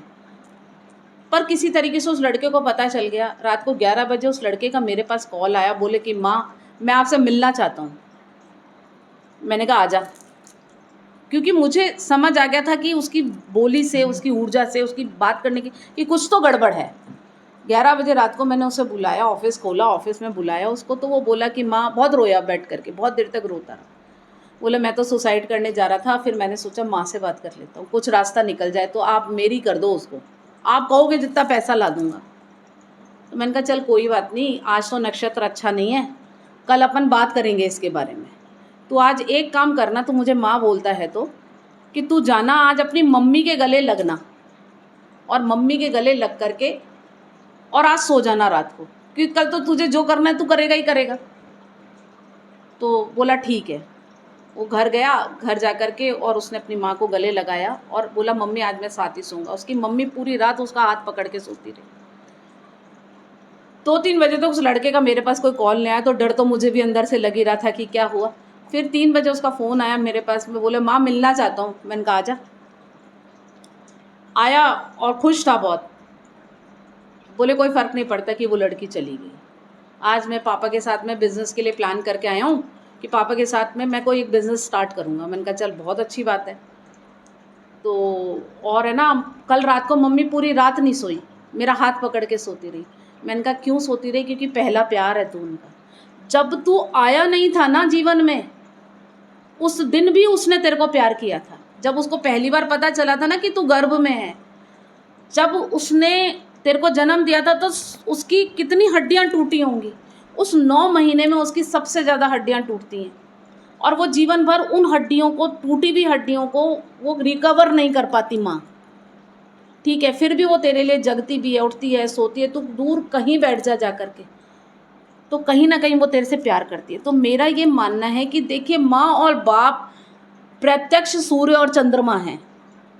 मैं मानती हूँ आपको कि ये कलयुग है, पर इतना भी बड़ा कलयुग नहीं है कि हम उसे बदल नहीं सकते। पत्थर मत मारो, अगर वहाँ से पत्थर आ रहा है ना, तो उसको फूल में बदलने के लिए सबसे बेस्ट है कि क्षमा मांगो, क्योंकि आत्मा से आत्मा का संबंध होता है, कभी भी शरीर का शरीर से संबंध नहीं होता। उस आत्मा को आप हील करो, जैसे रेकी करते हैं ना अपन, रेकी एक टाइप ऑफ हीलिंग है। ठीक है, तो रेकी में क्या करते हैं, सिंबल्स बनाते हैं और वो बना करके और हम उसे हील करते हैं कि हम उसे रेकी दे रहे हैं, हम उसे वो शक्ति दे रहे हैं कि वो हील हो जाए और संबंध सुधरते हैं। तो क्योंकि हम कॉन्सेंट्रेट करते हैं और वो सिंबल बना के और उस जगह पे भेजते हैं। तो वही तो मैं कह रही हूँ, मैं क्या अलग कह रही हूँ कि क्षमा मांगो और क्षमा करो। बस समय लगेगा, पर रात को सोते समय मांग लो, सुबह पूजा करो तब मांग लो, या फालतू बैठे हो कभी तो भगवान का ध्यान करके मांग लो। प्रार्थना करनी है, 2 मिनट का कार्य है, पर असर करता है, काम करता है, ये पक्की बात है। मैम, वशीकरण को तंत्र का या किसी भी उपासना का या किसी भी हिंदू मुस्लिम सिख ईसाई की किसी भी विधि का सबसे स्ट्रॉन्ग प्रारूप माना जाता है कि अगर आप साधक हैं, तंत्र से जुड़े हुए हैं, एस्ट्रोलॉजर हैं, तो ये तय है कि 90% जो लोग आएंगे कि मुझे फला अपनी वाइफ को बस में करना है, किसी गर्लफ्रेंड को बस में करना है, किसी जेंट्स को बस में करना है, किसी व्यापारी को बस में करना है। मैम, ये वशीकरण की जो पद्धति है, ये तंत्र का आधार है। तंत्र टिका हुआ है वशीकरण के बेस पर। अगर इसको कस्टमर के सेक्टर में डिवाइड करें तो 90% जो लोग सोचते हैं कि हमें फलाने को बस में करना है, चलते हैं कहीं पर। तो मैम, वशीकरण को क्या पॉजिटिव रास्ता माना जा सकता है तंत्र के लिए, या ये एक व्यापारिक स्तर है? देखिए, आपको एक चीज़ बताती हूँ कि जो सुई है ना, वो सिलने का काम करती है, ठीक है, और तलवार काटने का काम करती है। वशीकरण जो है वो, उसके नेगेटिव और पॉजिटिव दोनों ही चीज़ें हैं। मंत्र एक ही है, जो गलत भी करेगा और सही भी करेगा, ठीक है। अब मेरे पर डिपेंड करता है कि मुझे उसको किस तरीके से उपयोग करना है, क्योंकि वो चीज़ मेरे पास है। वो वशीकरण करने की शक्ति माँ भगवती ने मुझे दिया आशीर्वाद स्वरूप। तो कुछ लोग तो इसे नेगेटिव रूप में करते हैं कि हाँ जा कर ले, ये कर लेना, वो कर लेना। अब उसका क्या रिजल्ट आता है कि देखिए कहीं ना कहीं जाकर के प्रॉब्लम्स तो आती हैं। मेरा ये मानना है, मैं जो वशीकरण करती हूँ यहाँ पे, वो केवल अगर कोई बच्चियाँ हैं जो बहुत परेशान हैं, ससुराल से परेशान है, पति से परेशान है, तो हम लोग वो वशीकरण का उसको थोड़ा सा बताते हैं। उसमें भी मैं उसको मंत्र ही देती हूँ कि भाई ये मंत्र मैंने जागृत कर दिया और ये मंत्र करना है और ये सिंदूर लगाना है, तो उससे तो तेरे प्रति उसका अट्रैक्शन बढ़ेगा, वो तेरे पे होगा, मतलब कहीं दूर जा रहा है तो वो तेरे पे आएगा। ठीक है, उसी तरीके से वशीकरण कुछ लोग एस्ट्रो, हमारे पास में मिनिस्टर्स हैं वो भी आते हैं, कुछ जो ग्लैमर से जुड़े हुए लोग हैं वो आते हैं। उनका वशीकरण करने का तरीका अलग है, क्योंकि वो लोग ग्लैमर लाइन में हैं तो उनको तो खूबसूरत होना है, खूबसूरत दिखना है। वो नहीं खूबसूरत दिखेंगे, उनका वशीकरण प्रभाव नहीं होगा, वशीकरण नहीं मतलब प्रभावशाली व्यक्तित्व नहीं होगा, तो वो जो हैं आगे नहीं बढ़ पाएंगे। वहाँ पे हम लोग उसको परफ्यूम है वो मंत्रित करके देते हैं। कुछ ऐसे मेरे हैं, नाम नहीं लूँगी, हमारा कॉन्फिडेंशियल होता है, ग्लैमर से जुड़े हुए लोग हैं, उनको हम लोग जो है कामदेव की सिद्धि एक हमारे पास में होती है, माँ मोहिनी और कामदेव की सिद्धि होती है, उसको हम लोग फिर उससे पूजा करवाई जाती है और उनको स्नान करवाया जाता है उस इत्र से, तो वो उनका फिर उस हिसाब से प्रभावशाली व्यक्तित्व रहता है। जैसे कोई राजनीति से जुड़े हुए हैं तो उनको परफ्यूम सिद्ध करके देते हैं, तिलक वशीकरण का दिया जाता है, वो एक अलग अलग तरीके से वशीकरण। किसी व्यक्ति को काफ़ी प्रयास कर रहा है, दिन रात सालों से प्रयास कर रहा है, अपने काम में सफलता नहीं मिल रही, हम चाहते हैं कि आप ऑनलाइन एक सटीक उपाय, एक सटीक मंत्र ऐसा बताएं कि इसको करने से, इसको जपने से आप अपने कार्य में तेज गति से तरक्की करोगे। बहुत अच्छा सवाल है आपका और जनहित में है, इसलिए मैं ज़रूर बताऊंगी। देखिए, मैं शिव और शक्ति की भक्त हूँ, तो मैं शिव और शक्ति का ही मंत्र आपको बताऊंगी कि अगर आप बहुत ज़्यादा परेशानियों में हैं, बहुत ज़्यादा कोई रास्ता नज़र नहीं आ रहा, तो बिल्कुल आंख बंद कर लीजिए, आंख बंद करके बैठ जाइए समर्पण के साथ में, और समर्पण के साथ कि मैं आपको समर्पित करता हूँ, मैं आपका बालक हूँ और आपका बच्चे जो है ना, जैसे कहते हैं अपन पूत कपूत सुने हैं मैया, माता को सुनी ना कुमाता, तो माँ को यही कहो कि माता कभी कुमाता नहीं हो सकती, मैं तो कुपुत्र हूँ, पर कैसा भी हूँ आपको मुझे अपनाना पड़ेगा, आपको मुझे इस समस्या से निकालना पड़ेगा। तो इसके लिए जो है आज, क्योंकि माँ बगलामुखी जो है, माँ बगलामुखी भगवती कलयुग की बहुत प्रचंड देवी हैं, सात्विक देवी हैं, जिनको हम घर में पूजा कर सकते हैं सिंपल मंत्र से। तो माँ बगलामुखी का मंत्र नहीं बोलूँगी मैं आपको, सिंपल आपको माँ बगलामुखी की चालीसा, जो बिना गुरु के भी आप कर सकते हैं, तो माँ बगलामुखी की चालीसा आप रोज़ पढ़ना स्टार्ट करिए, 2 अगरबत्ती जलाइए और उसमें जो है माँ को समर्पित करिए, दीपक जलाइए और धूप बत्ती जलाने के बाद में माँ बगलामुखी की चालीसा आप करिए, और या फिर ओम ह्रीम नमः का जाप करिए, जो माँ का बहुत ही शांत मंत्र है। ह्लीम जो है वो पावरफुल है और ह्रीम जो है वो जो है ओम ह्रीम नमः। और उसके बाद मृत्युंजय भैरव जो हैं, माँ के भैरव हैं, उनका आप जाप करिए, उनको नमस्कार करिए, बटुक भैरव को नमस्कार करिए और आप अपना कार्य करिए और ये बोल के जाइए कि मैं इस कार्य के लिए जा रहा हूँ और माँ आप देख लेना। तो हम क्या, पीली सरसों जो होती है हमारी, तो आप मुझसे कांटेक्ट नहीं कर रहे हैं तो अब भी आप है ना पीली सरसों एक अपने घर के मंदिर में रखिए और पीली सरसों को आप पूजा में रखे रहने दीजिए। जब आप विशेष कार्य के लिए जा रहे हैं कि इस कार्य से मेरा जीवन पलट सकता है, तो आप वो सरसों अपनी जेब के अंदर पीले कपड़े में बांध करके और रखिए और ले करके ऊपर वाली जेब में रखिएगा, ऊपर वाली जेब में रख के और चले जाइए, वो कार्य ज़रूर पूरा होगा, ये मेरा पूर्णतः वादा है। बस जब आप ये कार्य करके आ जाएं, उसके बाद आपको 100 रुपये का दाना पक्षियों को डालना है और जो कन्याएं होती हैं, बच्चे होते हैं रोड पे, उनको कुछ भी टॉफ़ी है, बिस्किट है या कोई भी ठंडा है, फ्रूटी वगैरह, वो बांट दीजिए। मैम आपने मंत्र बताया कि ओम ह्रीम नमः या ओम ह्लीम नमः? ओम ह्रीम नमः। ह्रीम नमः मतलब ह्रीम माँ का जो है शक्ति का बीज मंत्र है और ह्लीम जो है वो माँ बगलामुखी का मंत्र है, हमें वो नहीं करना, वो गुरु के द्वारा देने पे ही किया जा सकता है। तो मैंने ये कहा कि ओम ह्रीम नमः। आपने बताया मैम अभी कि बटुक, वो महामृत्युंजय भैरव का मंत्र नहीं, ओम मृत्युंजय भैरवाय नमः आप बोल सकते हो। वैसे ओम होम जूम से मृत्युंजय भैरवाय नमः इसका मंत्र है। बाकी ओम बम बटुक भैरवाय नमः, क्योंकि हम बटुक भैरव की पूजा करते हैं घर में, तो ओम बम बटुक भैरवाय आब्दु हरणाय नमः ऐसे भी बोल सकते हैं। वो आप पे डिपेंड करता है कि आप कितना शुद्ध बोल सकते हैं, कितना साफ बोल सकते हैं, वही है। नहीं तो ओम बटुक भैरवाय नमः भी बोल सकते हैं। आपने काफ़ी रोचक जानकारी दी है मैम, काफ़ी लोगों को फ़ायदा मिलेगा। एक दूसरा सवाल भी जन्नत से जुड़ा हुआ है मैम, लोग फाइनेंशियल स्थिति को लेकर काफ़ी परेशान रहते हैं। कई लोग बड़े मोहताज होते हैं, बच्चों की स्कूल की फ़ीस तक जमा नहीं कर पाते, किराए के मकानों में रहते हैं। इसके अलावा अन्य कोई जब दिक्कत आती है तो उनको अपने रिश्तेदारों के सामने, यार दोस्तों के आगे हाथ पसारना पड़ता है। हम चाहते हैं कि उन लोगों को ध्यान में रखकर भी आप कोई सटीक उपाय और मंत्र बताएं मैम।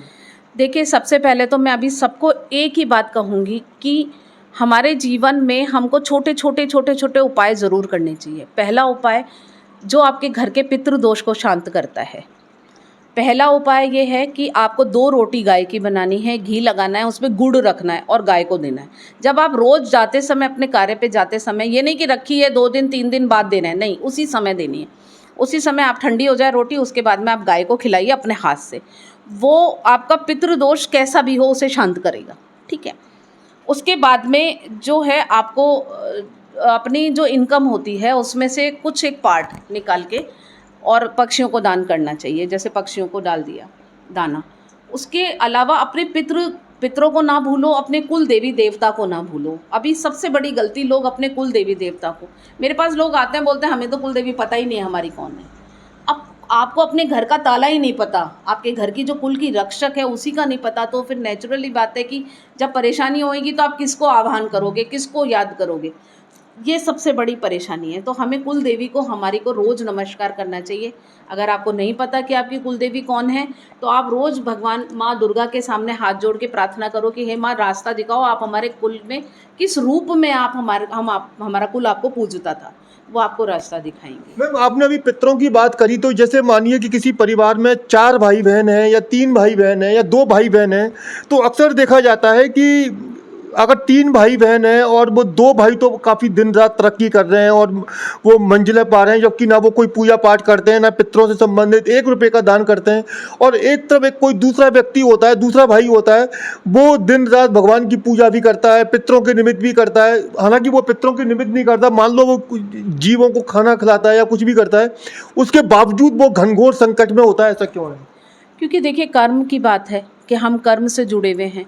और दूसरी चीज़ मेरा ये मानना है कि कोई जो खिलाएगा, जिससे आस होगी वही खिलाएगा। 4 पुत्र में से अगर 3 निकम्मे हैं तो मैं मानती हूँ कि हो सकता है कि वो ऐसे हों जिनसे कुछ ज़्यादा चाहते हों पितर, या कुछ है कि गलती उन्होंने कभी जीवन में की हो तो उसका पश्चाताप करने के लिए वो यहाँ आए हों। कई लोग आते हैं बोले हमारे 2 भाई तो बहुत अच्छे परप रहे, वो तो करते ही नहीं कुछ। मैंने कहा ऐसा नहीं हो सकता, कहीं ना कहीं वो चुपचाप करते ही होंगे। तो इसीलिए मैं कहती हूँ कि आप अपना कार्य करिए, कौन कैसे तरक्की कर रहा है वो नहीं, हमें मतलब है अपनी तरक्की से। तो आपको क्या करना है, आपको 2 रोटी गाय की, इससे अच्छा उपाय जीवन में कुछ नहीं हो सकता। उसके अलावा एक और उपाय जो मैं बताती हूँ पितरों का, वो है कि आपको 41 डेज़ तक, 41 दिन तक आपको जो है पीपल सींचना है, जिसमें संडे को छोड़ के, संडे नहीं करना।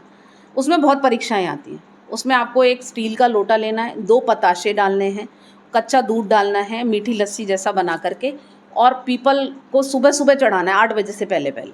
और वो पीपल को चढ़ाने के बाद में ओम ओम ओम नमो भगवते वासुदेवाय नमः का जाप करो, पीपल देवता का मंत्र करके, और हाथ जोड़ के प्रार्थना करो कि हमारे पितृ शांत हों।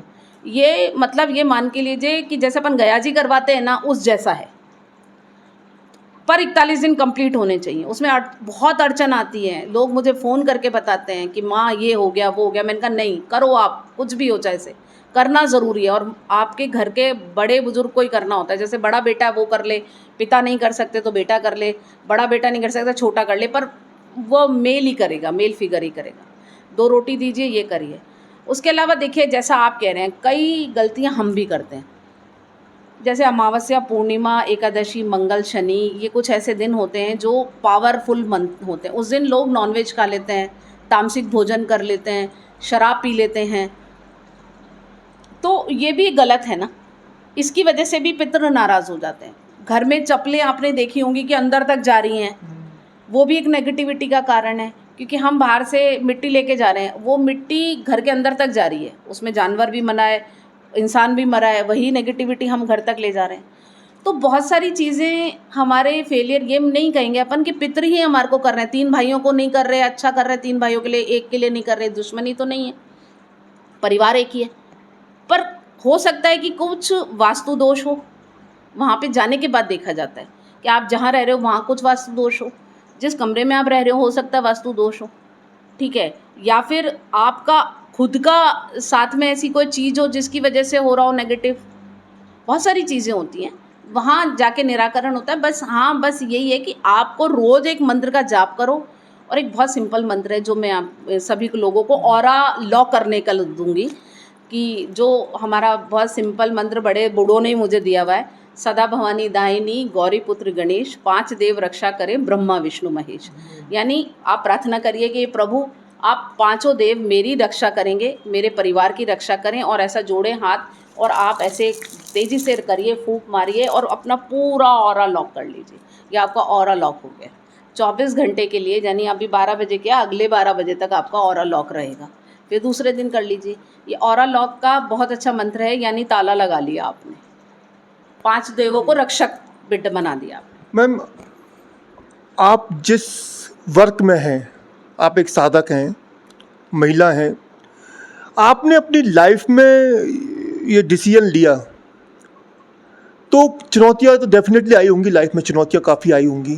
कभी आपके सामने कुछ चुनौतियों के अलावा कभी लगा कि अरे ये मैंने क्या अपना लिया लाइफ में, मैं तो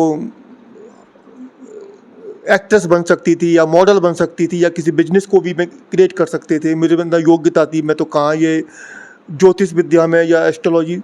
तो कभी ऐसी चुनौतियां फेस करनी पड़ी, ऐसे विचार आए, और अगर आए तो फिर आप कैसे उभरे उनसे? देखिए, जीवन में हम इंसान हैं, और क्योंकि मैंने आपको कहा इस गद्दी से उतरने के बाद मैं भी इंसान ही हूँ।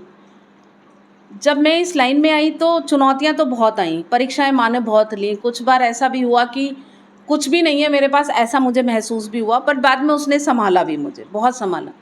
उस भगवती का मेरे पे बहुत आशीर्वाद है। आज से नहीं, मैं छोटी सी थी तब से मुझ पे बहुत आशीर्वाद है। मेरी दादी के साथ साथ मैं पूजा करती थी, और मेरी दादी ने ही मुझे ये सारी संस्कार दिए हैं। तो बहुत ज़्यादा दुख मेरे जीवन में मुझे सबसे ज़्यादा जब हुआ था, जब मेरे पास में बहुत सारे कुछ बच्चे आते थे जिनको मैंने अपने बच्चों जैसा समझा और अपने बच्चों जैसा प्यार किया, और उनको आगे बढ़ाने में भी मैंने कभी उनसे कोई फ़ीस नहीं ली, कभी कोई चार्जेस नहीं लिए, कुछ नहीं। वो बच्चे रात को दिन में मुझे कभी भी फ़ोन करते थे ना, तो मैं उनके लिए हाजिर होती थी। मतलब वो ऐसा कुछ था कि वो अगर उनके साथ कोई भी कुछ होने वाला है ना, तो मुझे पहले पता चल जाता था, इतना ज़्यादा अटैचमेंट था मेरा उनसे। जब वो मुझे छोड़ के गए ना, क्योंकि हम जयपुर में रहते हैं, हम महानगर में रहते हैं, तो लोगों को है कि उसके बाद लोग छोड़ देते हैं हमारे को, तो छोड़ा उन्होंने मुझे। तो जब वो प्रगति कर गए, जब उनके पास सब कुछ आ गया, तो उन लोगों ने मुझे छोड़ दिया। उस समय मुझे लगा कि नहीं, मैं कुछ गलत कर रही हूँ। हमारी लाइन में हमारे गुरुजी कहते हैं कि हम धर्मशाला में बैठे हैं, हर आदमी हमारे पर टिकता नहीं है। उस दिन मुझे मेरे गुरु का ये शब्द सच में समझ आया, और मुझे एहसास भी हुआ, और उस दिन से मैंने फिर ये सोचा कि नहीं, मुझे बहुत ज़्यादा इंटीमेसी किसी भी से नहीं करनी है, क्योंकि ये मोह हमारे लिए सबसे बड़ा कारण खराब है। मैम, अभी आखिरी सवाल करने वाला हूँ मैं आपसे कि आप ऐसा क्या संदेश समाज को देना चाहेंगे कि लोग किस तरह की लाइफ स्टाइल जिएं, क्या सुधार करें ताकि वो जीवन में तरक्की करें और धर्म के मार्ग पर चलें? देखिए, मैं एक ही बात कहूँगी कि जो भी आपके पीढ़ियों के रिवाज हैं उसे आप फॉलो करिए, सबसे पहली चीज़। क्योंकि अगर आपने पीढ़ियों द्वारा किए गए उपाय छोड़े या इलाज छोड़े या कुल देवी देवता पितरों को छोड़ा, तो हम हमेशा मुश्किल में आएंगे, ये पक्की बात है। हमारे सनातन धर्म से जुड़िए, जुड़ के रहिए, हमारी सभ्यता से जुड़ के रहिए, हमारे बच्चों को वो संस्कार दीजिए ताकि ये पीढ़ी आने वाली जो है वो इस चीज़ को फॉलो कर पाए। क्योंकि आप और मैं करेंगे तभी हमारे बच्चे करेंगे, तभी वो जानेंगे कि कौन हमारे कुल देवी देवता हैं, कौन हमारे पितृ थे, या हम किस तरीके से ट्रेडिशनली दिवाली की पूजा करते हैं, गणेश जी की पूजा करते हैं। जब तक आप नहीं करेंगे धर्म से, तब तक आप कभी भी नहीं है, नहीं तो आपको हमारे जैसे एस्ट्रोलॉजर्स को पकड़ना पड़ेगा। ठीक है, तो सबसे पहली चीज़ है अपने घर के जो देवी देवता हैं, कुल देवी देवता हैं, उनको पकड़ के रखिए। जो आपके घर में रिवाज होती हैं उन रिवाजों को पकड़ के रखिए, और बच्चों को पॉजिटिविटी सिखाइए, मेडिटेशन ज़रूर सिखाइए। आज की युवा पीढ़ी को, बच्चों को मेडिटेशन से जोड़ना, ध्यान से जोड़ना बहुत ज़रूरी है, क्योंकि नहीं तो ये बहुत जल्दी तो डिप्रेशन में आते हैं, बहुत जल्दी डिस्ट्रैक्ट होते हैं। और क्योंकि हम लोगों ने इनको एक ऐसे ऐसे बिल्कुल ऐसे पकड़ रखा है, बिल्कुल ना मजबूती से नहीं है। हम लोग तो मिट्टी में खेल के बड़े हुए हैं, ठीक है। वो बहुत ज़्यादा नाजुक बच्चे हैं, वो केवल फ़ोन पे ही सर्च कर कर के बड़े हो रहे हैं। तो उनको ऐसा मौका मत दीजिए कि फ़ोन पे सर्च कर पाएँ वो। आप उनके सवालों के जवाब दीजिए, क्योंकि सवालों के जवाब आप ही दे पाओगे जब आपके पास में होगा, ठीक है। तो मैं यही कहूँगी कि इस सनातन संस्कृति से, इस भगवान की पूजा से, एक मंत्र से उन्हें जोड़िए। जैसे बच्चों के लिए सबसे अच्छा मंत्र है गायत्री मंत्र। हर बच्चे को गायत्री मंत्र आना चाहिए। उसे एक गायत्री मंत्र का रोज़ उसे चैंटिंग कराइए। रात को सोते समय बोलिए, भैया हाथ मुँह धो ले, बैठ जाओ और आँख बंद करके गायत्री मंत्र का जाप करिए। उसे अच्छी शिक्षा दीजिए, उसे परिवार की वैल्यू समझाइए, परिवार के साथ रखिए। जब वो परिवार की वैल्यू समझेंगे ना, तभी होगा। और सबसे पहली चीज़ है कि आप घर में औरत का सम्मान करिए। जब आप अपनी वाइफ का सम्मान करेंगे, माँ का सम्मान करेंगे, तो ऑटोमेटिक वो बच्चा करेगा। यही हमारी संस्कृति है। आप सभी ने सुना ऋतु माँ को। उन्होंने सभी जो धर्म से जुड़े हुए सवाल हैं, सभी जो साधनाओं से जुड़े हुए सवाल हैं, एस्ट्रोलॉजी से जुड़े हुए सवाल हैं, जीवन में तरक्की से जुड़े हुए सवाल हैं, रिश्तों से जुड़े हुए सवाल हैं, सभी सवालों के उन्होंने बड़ी बारीकी से, काफ़ी गहराई से समझाते हुए जवाब दिए। मैडम, आपका बहुत बहुत धन्यवाद। आपने कितना कीमती समय हमें दिया, इसके लिए thank you very much madam. आप लोगों का भी बहुत बहुत धन्यवाद, क्योंकि आपके द्वारा ही हमारी आवाज़ आगे तक पहुंचेगी और हम क्या चाहते हैं, हम क्या करना चाहते हैं, वो आगे तक पहुंचेगा। जय माता दी, हर हर महादेव। सभी को महादेव सभी की रक्षा करे। लगातार खबरों के लिए बने रहिए हमारे साथ और देखते रहिए डेली इंडिया टाइम्स।